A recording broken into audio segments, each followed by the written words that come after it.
వచ్చారు? ఎక్కడి నుంచి వచ్చారమ్మా మీరు? మేము రాజనగర్ నుండి వచ్చినాం. ఏ జిల్లా? హైదరాబాద్. అంటే హైదరాబాద్ లో ఉంది కదా ఖైరతాబాద్. మీ పేరమ్మా? మౌనిక. ఏ సమస్య మీద వచ్చారు మీరు? Water problem. వాటర్ ప్రాబ్లం మీద వచ్చారా? ఎందుకమ్మా గంగ పొంగుతుందని చెప్తున్నారు కదా? నువ్వు ఆగు తల్లి. వాటర్ రాక 3 months అయింది సార్. 3 months. మరి ఎలా జీవిస్తున్నారమ్మా మీరు? మేము అది మినరల్ వాటర్ కొనుక్కొస్తున్నాం, మిగతా బోర్ వాటర్. ఇది నల్లలు వస్తలేవా? ఎందుకు దేని విధంగా బంద్ అయినాయి వాటర్? పైప్ లైన్ 3 నెలల నుంచి పైప్ లైన్ ఇంతవరకు వేయలేదా అమ్మా? అసలు వస్తలేవు. మరి ఎంత మందికి వస్తలేవు ఇట్లా? 40 ఇండ్లు వాటర్ లేదు. మరి మీ యొక్క మున్సిపాలిటీ కమిషనర్ గారు ఏమంటున్నారు?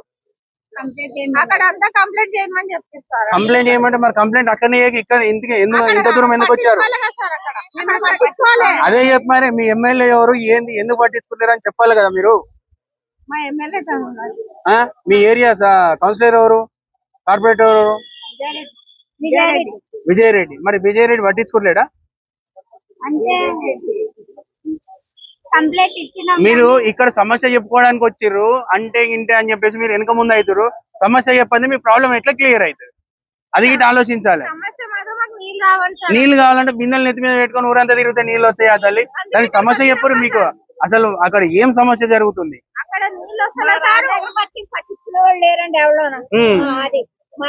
బస్సు లీడర్ అంటూ ఉండి శుభ్రంగా అన్ని మంది పనులు చెయ్యాలండి. మాకు ఆ పనులు ఆయన ఎవరు? మీ బస్సు లీడర్ ఎవరు? పేరేం పేరు? మా శ్రీనివాస్ తెలుసు. ఆయన ఎవరు? మొగైన ఎవరు ఉన్నారు? ఎవరు ఉన్నారు సార్? రండి సార్. ఇక్కడ కోసం వచ్చిరానా? మంచినీళ్ళ గురించి వచ్చినాం. అంటే ఆడవాళ్ళకి అవసరం, మగవాళ్ళకి అవసరం ఉంటాయి. పిల్లలకు అందరికి అవసరం. మరి ఏం చేస్తున్నారా 3 నెలల నుంచి మగవాళ్ళు అందరు గల్లీలా? కంప్లైంట్ ఇస్తున్నాము మేనేజర్ కు, లైన్ మ్యాన్ కు, అందరికి. ఎవరు పట్టించుకుంటలేరు. ఇప్పుడు వాటర్ కు సెపరేట్ డిపార్ట్మెంట్ ఉంటది. అతను ఏమంటారు అన్న? పట్టించుకుంటలేరు. ఇవాళ చూస్తాం రేపు చూస్తాం తప్ప ఎవరు పట్టించుకుంటలేరు. ఇవాళ చూస్తాం రేపు చూస్తాం. అందుకని ప్రజావాణి పబ్లిక్ గురించి పెట్టిరన్నా. ప్రజావాణి పబ్లిక్ గురించి అలా పేపర్లో లేవని చెప్పి చాలా మంది చెప్తున్నారు. చూస్తాము ఒక 2 రోజులు. దాన్ని ఇప్పుడు మీ మీడియా ద్వారా మాకు మేలే జరుగుతుంది కదా అన్న. ఇప్పుడు ఇట్లా కూడా మేము పోతుంది కదా. నా పేరు శ్రీనివాస్ అన్న. శ్రీనివాస్ అన్న, మీ గల్లీలో ఇప్పుడు 80 ఇళ్ళకి ఇల్లు అంటే 80 ఏళ్ళ 160 మంది మగవాళ్ళు అయితే ఇంటికి 2 ఉన్నారు కదా. ఏం చేయాలి చేస్తలే రోడ్ మీదకి వచ్చి వచ్చినాం కదా అన్న. ఇప్పుడు సమస్య చెప్పడానికే ఉంది కానీ సమస్య దీని నుంచి తీరుతుంది కానీ ఓపిక అన్న. అట్లా ఒకటేసారి రోడ్ మీదకి రాలేము కదా అన్న మనము. మరి ఇప్పుడు వచ్చారు కదనే, ఏం చేద్దాం మన చెప్పని వచ్చినాం కదా అన్న. అంటే ఇక్కడ వస్తే సమస్య క్లియర్ అవుతుంది నమ్మకంతో వచ్చినాం అన్న. నమ్మకం గత ప్రభుత్వాల గురించి మాకు తెలియదు. ఈ ప్రభుత్వం గురించి మేము వచ్చి చెప్తున్నాము. పబ్లిక్ ఎట్లా వస్తారు ప్రతి విషయంకు. మేము కూడా అలా వచ్చినాం అన్న. అంటే అందరూ వస్తారు, మీరు వస్తారు, మేము కూడా వస్తున్నాం. అదే అంటే సమస్య తీరాలని వచ్చినాం అన్న. ఇప్పుడు రేవంత్ అన్నకి ఏం చెప్తారో డైరెక్ట్ చెప్పండి అన్న. మాది నీళ్ళ సమస్య అన్న. మాకు నీళ్ళ సమస్య ఎంత తొందరగా తీరిస్తే ఈ ఆడవాళ్ళది కూడా మీరు చాలా అదే అవుతుంది మాకు. ఏరియా వస్తుందన్న మీకు? ఎమ్మెల్యే ఎవరు వస్తారు? హైదరాబాద్ కాన్స్టిట్యున్సీ అన్న. ఎమ్మెల్యే డివిజన్ అట్లా. ఎమ్మెల్యే మీకు తెలియదు లేదన్నా. ఇక మనకు అవసరం లేదా? మాకు పని ముఖ్యము. మాకు ఎవరితో రాజకీయం మాకు అవసరం కాదే.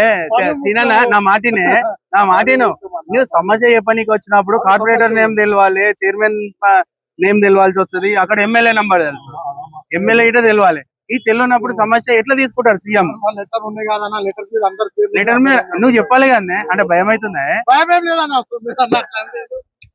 అన్న, ఈ రోజు ఖైరతాబాద్ నుంచి చాలా మంది రావడం జరిగింది. ఆ బిందెలు నెత్తి మీద పెట్టుకుంటారు కానీ సరైన సమాధానం చెప్తలేరు. అందరు వచ్చిరు, మేము వచ్చినాం అంటున్నారు కానీ అసలైన విశేషం అక్కడ చెప్పలేకపోతున్నాడు. ఎమ్మెల్యే ఎవరన్నా చెప్పలేకపోతున్నారు, చైర్మన్ ఎవరన్నా, కార్పొరేటర్ ఎవరన్నా చెప్పలేకపోతున్నారు.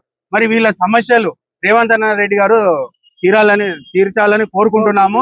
అండ్ ఖైరతాబాద్ గిట్ ఎక్కడనో లేదు, ముసలు లేచి ఉరకలైనంతసేపు దూరం వెనకనే ఉన్నది. దీనికి ఒక పరిష్కారం చేయాలని చెప్పేసి అందరి తరఫున, మా మీడియాల తరఫున మేము కోరుకుంటున్నాం అన్నమాట. జై హింద్.